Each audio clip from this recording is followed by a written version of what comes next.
Hello and welcome back to Rainwood Acres. Today we got a fun subject: grow season prep. It is January 2022 when I'm filming this. You're looking outside and it's cold, wet, gross, and you don't want anything to do with it. You're thinking of, dreaming of warmer days. Well, what a better thing to do than sit down and make your plans for what kind of plants and trees you're going to grow next year on the homestead or even your suburban lot. All right. So before I get too far into it, I want to talk a quote here. It's one of my favorite quotes about trees is the best time to plant a tree was 20 years ago, and the second best time is now. That's a Chinese proverb. I've heard it many times in space. I know Jack Spirko loves using that one.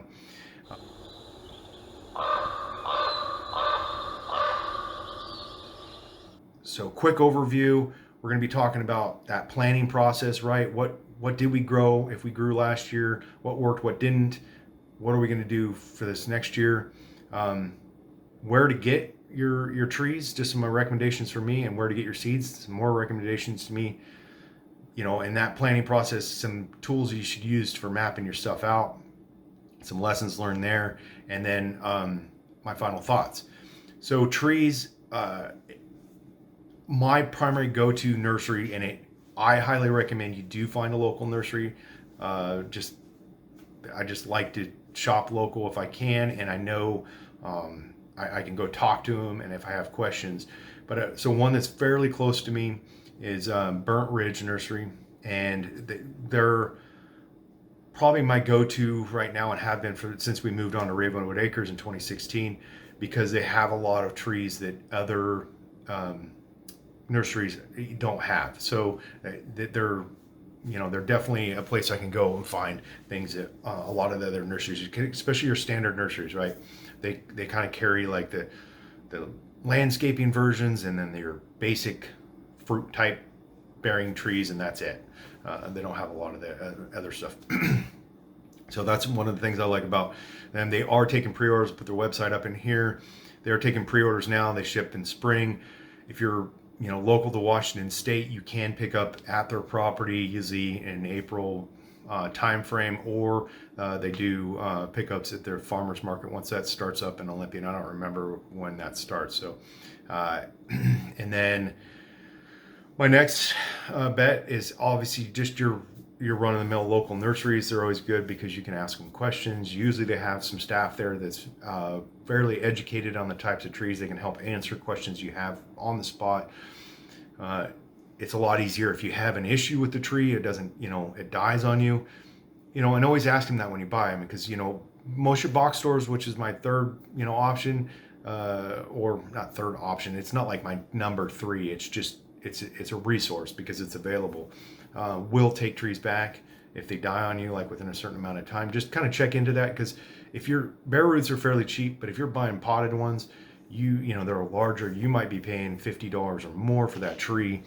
And you really kind of want to have some sort of guarantee that it's not going to, if it dies, you're going to be able to get a new one or a refund. So those are just things to consider. And most recently just ordered, I think last week or the week before, from Nick Ferguson, who's awesome, therareplantstore.com. He primarily focuses on fodder trees. He does this once a year during this. He pre-sells, ships everything towards the end of March and April. Shipping is included in the price in these packages. They're going to have this fodder trees up in here. If you don't know what fodder trees are, go to rareplantstore.com and he'll explain to you what fodder trees are, or go to some of his social media sites and he'll talk about fodder trees there. We're not adding fodder trees to Ravenwood Acres this year. Probably next year when I have the ability to spend more time on the property. So 2023 is kind of our goal for fodder trees. Plus, we scaled back on livestock because I'm away from Ravenwood Acres for the next, well, now about 6 months before I'm home. So I went ahead and ordered his fruit and nut tree package, which is $99, free shipping. It's 4 Chinese chestnuts, 4 service berries, which I think are also known as June berries. And I think there's a third name for them. I'll put that up here on the screen.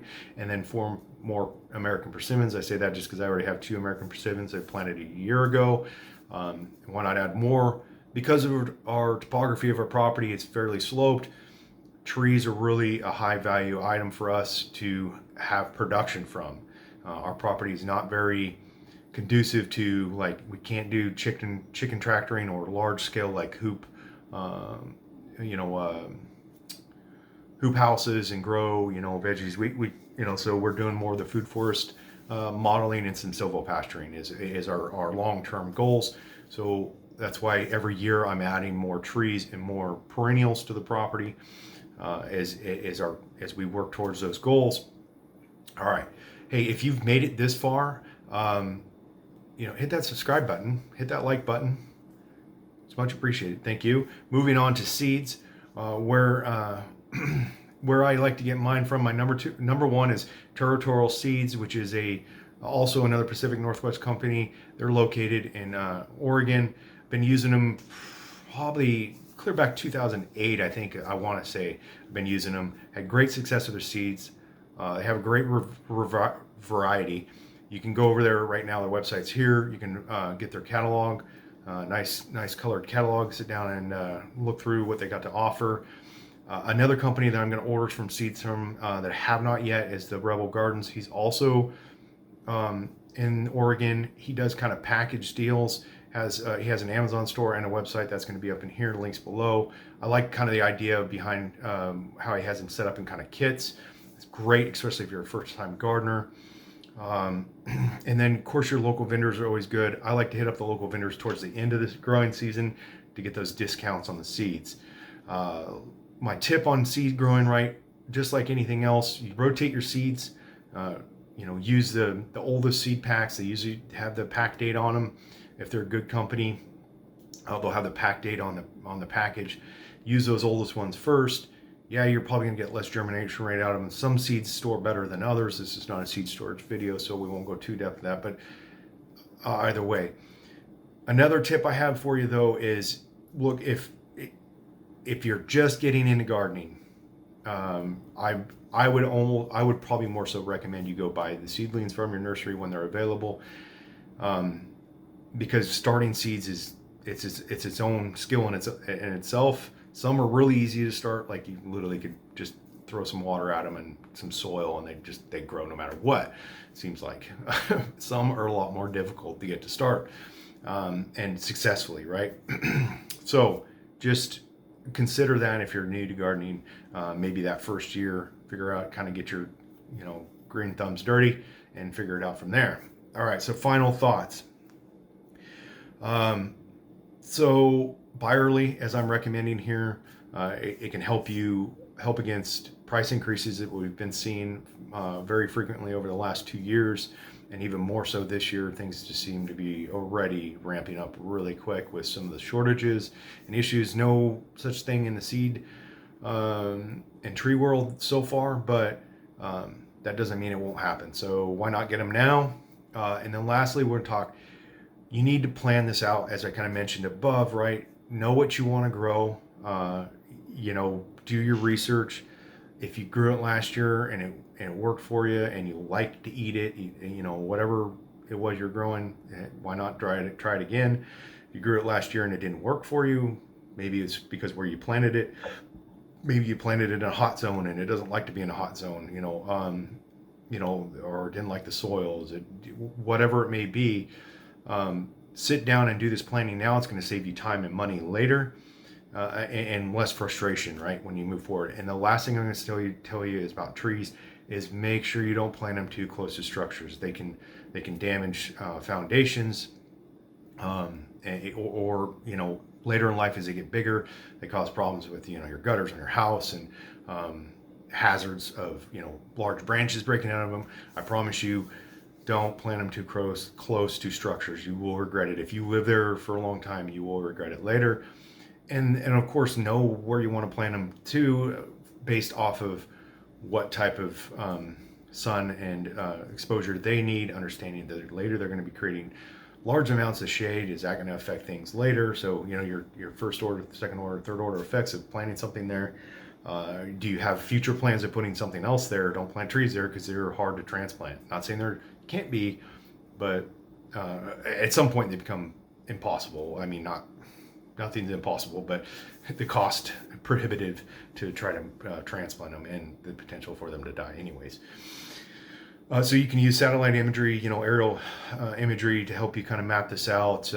LiDAR mapping, if you have it available in your state, is kind of nice to do, or just the topographical type mapping to look at contour lines and whatnot. Sun tracking apps are a good thing, or just general observation, learning where, in the morning, where's the sun, in midday and afternoon, in the primary growth seasons, as all things you should be employing to successfully grow trees and vegetables.